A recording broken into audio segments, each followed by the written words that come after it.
about to see depicts a citizen in Vietnam as a result, so distant and unexpected, of the defeat of the French in that region in 1954. The whole region did belong to the French, but they were defeated, and it was necessary to have a new Congress, which was held at Geneva. South and North Vietnam were to be independent. They were to have the right to unification, and they were to be entirely free from foreign interference. Everybody agreed to this, and the Americans also agreed, but their agreement was based on a tacit presupposition that they would not observe its consequences. And the Americans have been ever since endeavoring to conquer South Vietnam. A small non-industrial people have been assaulted by an industrial and military colossus. Apart from anything else, the vast bombardment by the United States Air Force, with its unimaginable tonnages of this agrarian country, is the most supreme atrocity. But it is far worse than this film portrays. The film is restrained, it is careful, it is solicitous of your sensibilities, too much so, for the reality is what napalm and chemicals do. The napalm transforms people into a bubbling mass, suppurating before the horrified members of the family and village of the victim. Chemicals cause paralysis, convulsions, bloody vomiting and evacuation for months, ending in a death of agony. Gas explodes the pupils of the eye, perforates the lungs, and slowly asphyxiates. This is a war of obliteration and of experiment. The United States and its military is testing weapons which it has already begun to use in Peru, Congo, Malaya, and Guatemala. Let us consider why. President Eisenhower stated in 1953, while the French were still in Vietnam fighting with American backing, and I quote, "Now let us assume we lost Indochina. If Indochina goes, the tin and tungsten we so greatly value would cease coming. We are after the cheapest way to prevent the occurrence of something terrible, the loss of our ability to get what we want from the riches of the Indo-Chinese territory and from Southeast Asia. This, then, is the issue, and it could not be put more clearly. The hungry and oppressed, the downtrodden of the world are in revolt. The exploiter, oppressor, and invader is using every fiendish device to maim and destroy. All of us must decide where we stand. The people of Vietnam ought to be regarded as our brothers. It rests with us to stop our rulers from degrading our nation as Hitler degraded Germany. I believe this film is a beginning, no more, towards understanding vividly what is at stake."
On the 7th of February, 1965, United States aircraft flew across the 17th parallel and attacked the Democratic Republic of North Vietnam. A new phase of the attempts by the United States government to impose its own solution in Vietnam had begun. The fighting in the South was going badly for the Americans. This was their justification for carrying the war into the North. In spite of the massive build-up of their forces, over 3/4 of South Vietnam, 10 million people, had been freed from the control of the various puppet regimes supported by the United States.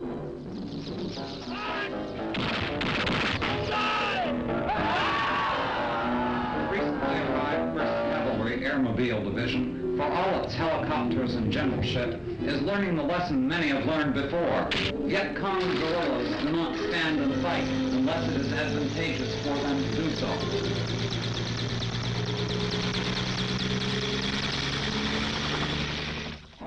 Pilots are briefed for attacks on North Vietnam from aircraft carriers, from Guam, from bases in the south.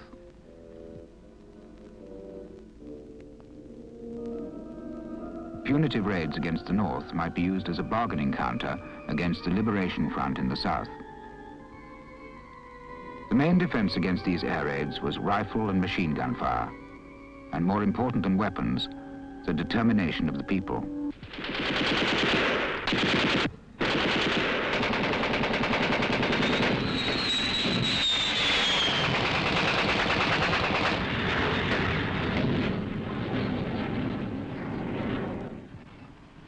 Londoners who remember the Blitz can appreciate the absence of fear in the streets of Hanoi as the people prepare to protect their capital city under the constant threat of American bombing.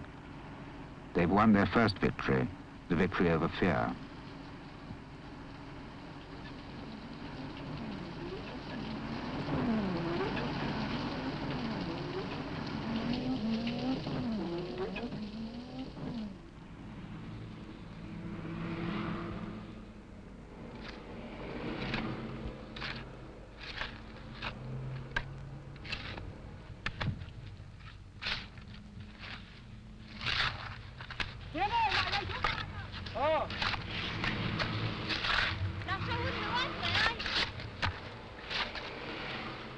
Cô Thìn đâu?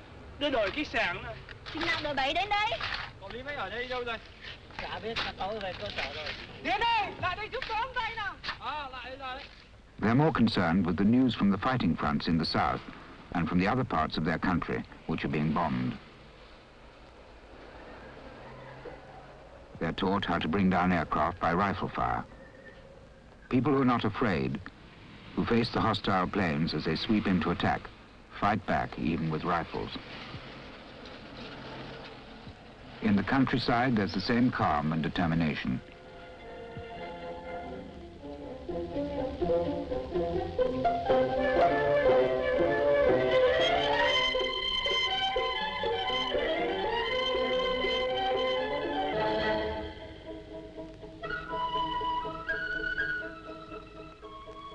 As bridges are bombed, they're replaced by ferries. Children and old people are evacuated. There's no panic or confusion. These people have been at war for 25 years. Talking with leaders of the liberation forces in the south, or with an underground trade unionist in Saigon itself, one gets the same impression of an obstinate determination to free Vietnam from all foreign interference.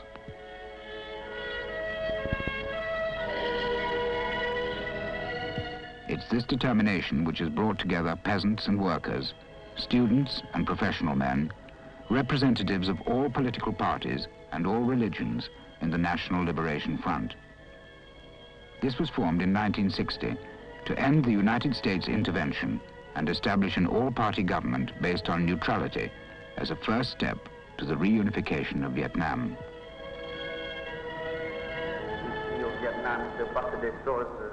Qui intéresse tout le monde, qui intéresse à votre vie quotidienne, votre bien-être. Tout est en jeu. Les Américains sont en train de faire des choses bouleversantes, dont vous ignorez même l'existence. The struggle against the French colonialists, which ended in the victory of Dien Bien Phu, gave the Vietnamese people an independent country, but one which was divided in two in order to facilitate the French withdrawal. By the terms of the Geneva Agreements, free elections should have reunited the country within 2 years. But the Diem regime, installed and supported in the south by the United States, broke the agreements, refused to hold elections, and began a new war.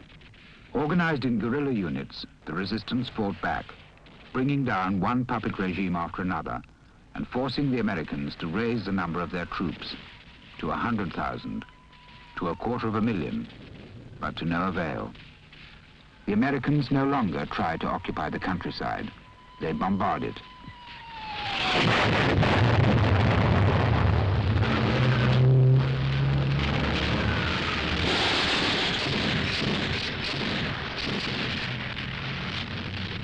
The war is mainly waged at a distance, by plane. The daily average tonnage of bombs dropped on this small country exceeds that of the Second World War.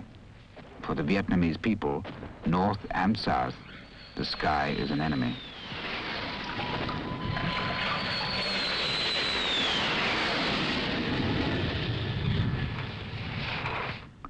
In the north, the only sign of the Americans is the roar of planes overhead and the bursting of bombs on the ground. But the people know that invasion is possible. They're ready for it. To understand their feelings, we must remember Britain in 1940, when Nazi planes were the forerunners of an invading force poised on the other side of the Channel.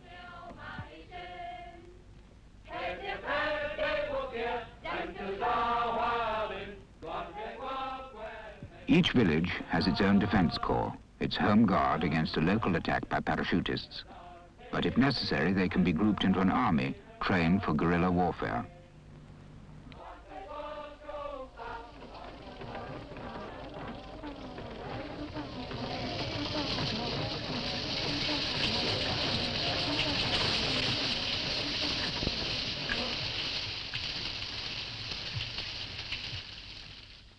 Macbeth was assured by the witches that his life and the throne he had won by crime were safe until the forest began to move against his fortress. In Vietnam, as camouflage for the guerrilla troops, the forest is on the move.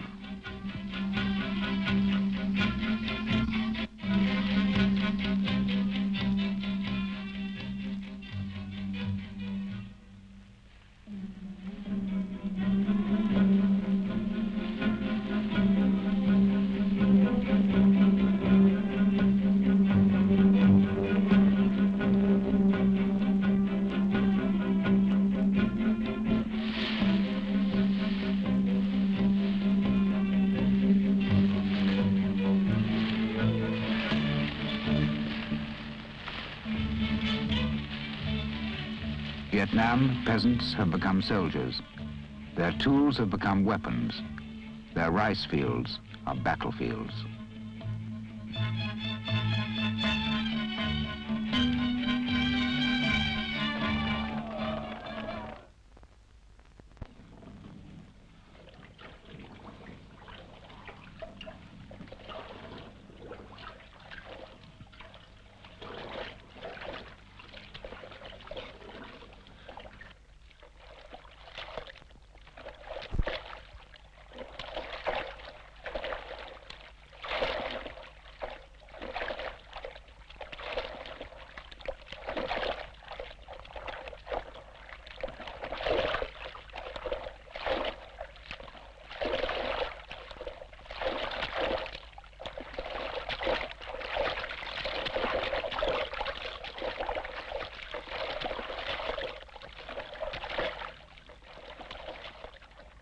Before division, the southern part of the country supplied most of the food for Vietnam, mainly rice, and the coal mines and mineral wealth were in the north.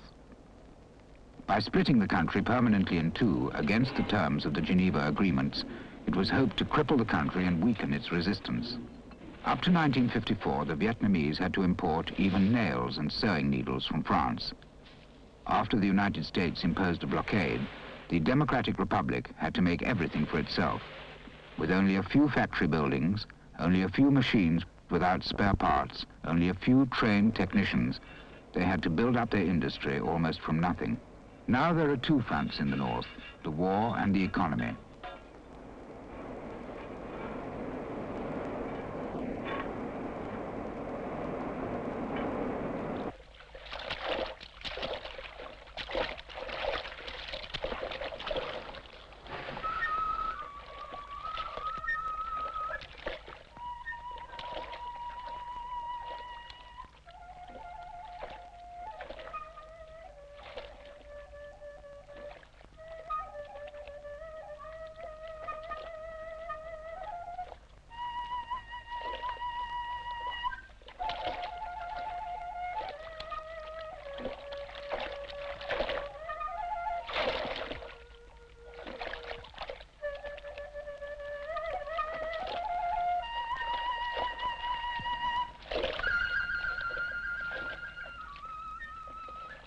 Continuous air raids have changed the whole pattern of life.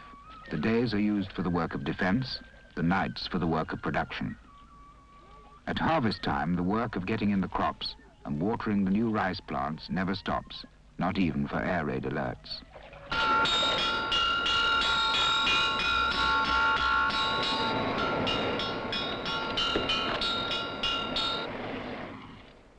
Alerts are part of daily life.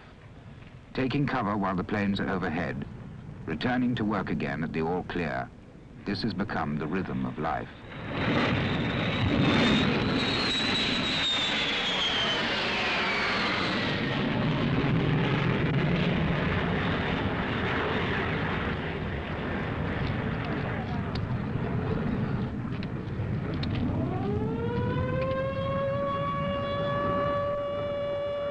Cán bộ và đồng bào chú ý.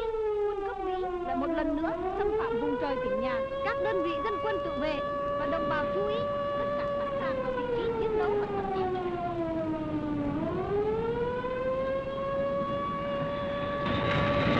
Bắn cho chúng nhé, một lần việc cho ăn nhé.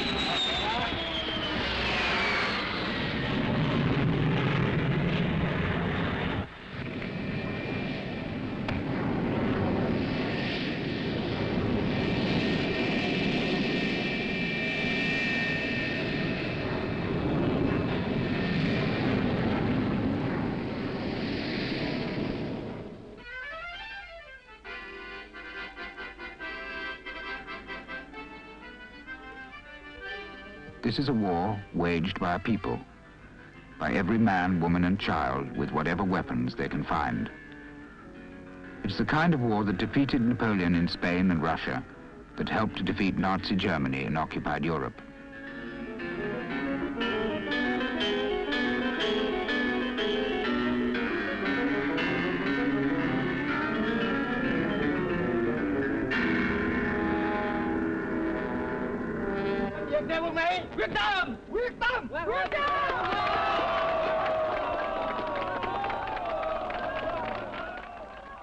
Among the young men volunteering to fight with the Liberation Front, at least 1 in 10 has lost his father or seen his mother tortured. They were born into war, brought up during war, matured by war. They belong to a generation that has never known peace.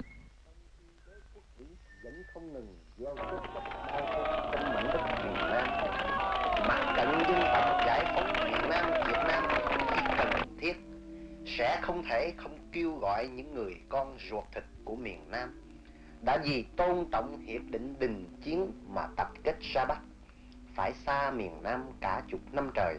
Nay Nguyen Hu To is a lawyer educated in France. He is chairman of the Liberation Front. He was imprisoned by the Diem regime and released by liberation forces.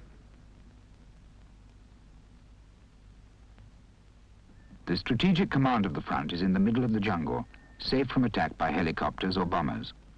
From this mobile headquarters, the liberated area, making up over 4/5 of the country, is administered. In the liberated areas, the fields belong to those who work them. Most of the equipment of the Liberation Front was made in America. United States authorities themselves admit that over 80% of the arms used by the front have been captured from American and puppet troops. Food is 1 bowl of rice for each soldier a day. They travel light strike swiftly, and when some massive concentration of American forces has been ponderously moved into position in a particular area, the guerrilla fighters are always somewhere else. Letters from friends and family separated for over 10 years by the illegal division of the country often take 6 months to arrive. They are reread to comrades, commented upon, and sometimes edited and published. Vietnam is a country famous for love letters. The making of traps is a traditional activity of the Vietnamese. They've always had to defend their villages from the attacks of wild animals. Over 30 different kinds of traps using sharpened stakes have been devised, and the manufacture of bamboo stakes is practically a national industry. Stuck aslant in the ground, they've made vast areas unusable by helicopters.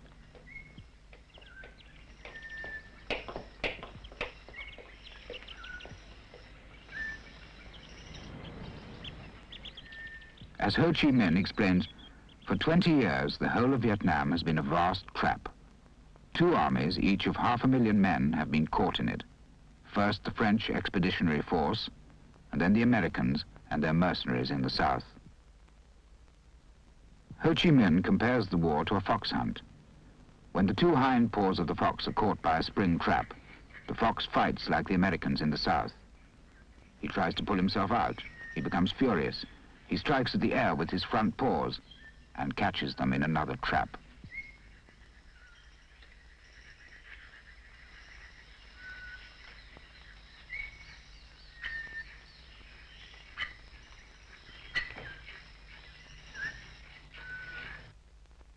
Gone, the first period of United States intervention. As soon as the Geneva Agreements were signed and the French began to move out, the United States moved in as advisors and specialists to begin with, then more openly in complete defiance of the agreements which prohibited any foreign intervention in the north or in the south.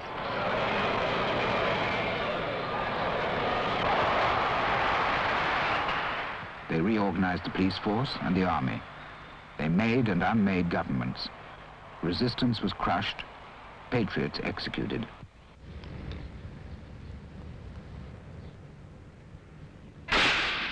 They also modernized the nightclubs and brothels on the Catinat Road. Gradually, all pretense of being in Vietnam simply as advisors slipped away. American domination was a fact.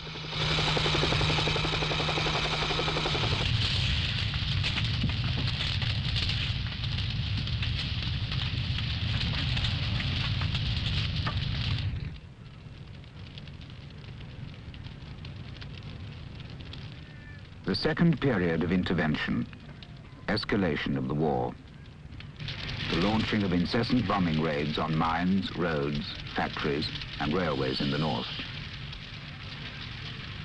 Heavy blows were struck against the new industries of the Democratic Republic, and continuous attacks from the air were intended to destroy the morale of the Vietnamese people. This strategy was varied with peace offers based on an acceptance of the permanent division of the country and the right of the United States to continue to occupy the South. Should these offers be refused, plans for even greater escalation of the war were worked out by computer.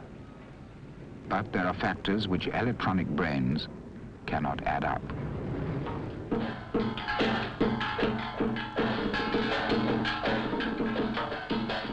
"4,000 years of legend, 2,000 years of history, an original civilization called Indo-Chinese because it was neither Hindu nor Chinese, 25 years of resistance to colonial domination."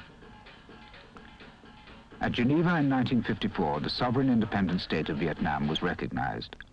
One people with the same language and the same culture, the same respect for their own leaders who've guided their struggle for so many years. They cannot be divided by computers.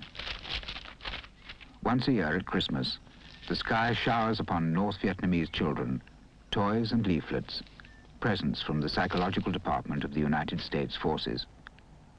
The same sky that for the rest of the year rains down on them napalm and high explosive bombs. Each factory, each settlement, has its numbered sequence in the mathematical progression of bombardments, worked out logistically. This escalation of death is based on the psychological premise that if you kill enough people, a country will stop resisting. The same false psychology that Hitler used against the British people. The stake for the United States government is no longer Vietnam, neither its wealth nor its strategic importance. The object now is to prove once and for all that the peoples of Asia, or of Africa, or of Latin America cannot resist a country which has the most powerful arms. Vietnam is the laboratory in which the Pentagon is testing its techniques of anti-insurrectionary war. The Vietnamese people are its guinea pigs. One of the most vaunted of these techniques is the blanket bombing by the giant B-52s and 57s. Originally designed for carrying atomic weapons, these planes are capable of dropping enormous loads of conventional bombs. They plaster a district of 2 square miles, leveling trees, destroying dikes, leaving nothing in their wake but a pockmarked desert like a landscape on the moon. In Washington, the project of bombing the dikes and rivers of the North, spreading flood and famine over a whole land, is calmly discussed by generals who enjoy the confidence of their president. But many sections of the American people do not support this war in their name. There is a rising tide of opposition to the government's policy in Vietnam.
When an air raid warning sounds, everyone knows what he has to do.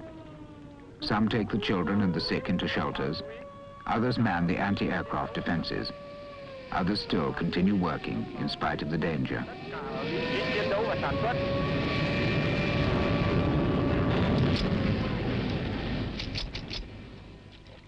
The work must go on. Men and women, side by side, working and fighting together. 25 years of war have taught the Vietnamese courage and determination and unity. Their skill and intelligence have been developed in struggle. Everything they have to do is well planned: how to attack, how to defend themselves, how to treat the prisoners who fall into their hands. It is their country, and they all have a stake in it. In the areas they've won back, the land is redistributed, and a plot is kept for each fighting man.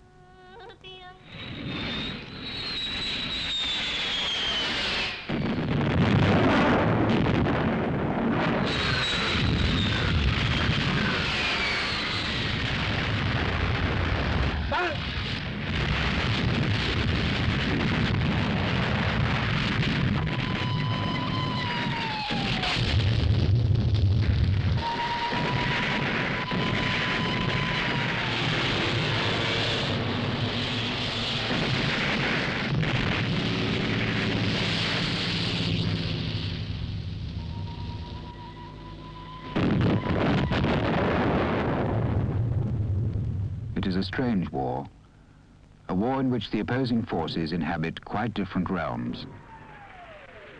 On the ground, working and fighting together, the people of Vietnam. In the air, the enemy. Their planes pass overhead at the speed of sound.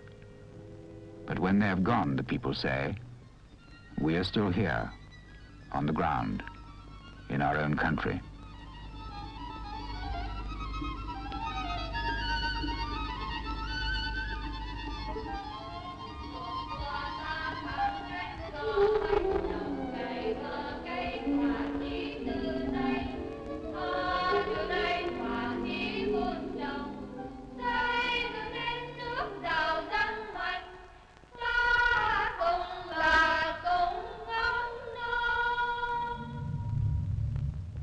The people of Vietnam will live free or die. How long will it take us to understand this?